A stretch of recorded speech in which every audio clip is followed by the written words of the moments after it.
পুকুরে মাছে খাবার দেওয়ার সময় দূর থেকে লক্ষ্য করলাম অনেকগুলো পেয়ারা থেকে গেছে।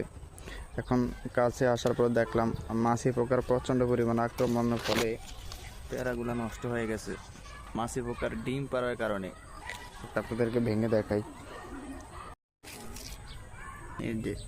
এই যে ভাঙার পরে দেখলাম ভিতরে প্রচণ্ড পরিমাণ লার্ভা। মাছি পোকা এই সিজনে পেয়ারার মধ্যে ডিম পেড়ে দিয়ে যায়, পেয়ারাগুলো ভিতরে লার্ভা হয়ে যায়, একদম খাওয়া যায় না পেয়ারা। আপনাদেরকে দেখাচ্ছি কিভাবে পেয়ারার মধ্যে মাছি পোকা আক্রমণ করে। এই যে দেখেন কিভাবে পেয়ারার মধ্যে মাছি পোকা ডিম গেঁথে দিচ্ছে।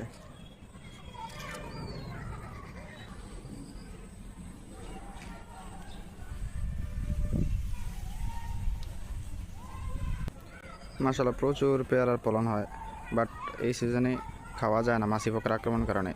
একটাই উপায় হচ্ছে পেয়ারাগুলো ভালো রাখার, একটাই উপায় হচ্ছে পেয়ারাগুলো এই সাইজ থাকতে এগুলাকে পরিবেক করে দেওয়া, তা না হলে খাওয়া যায় না।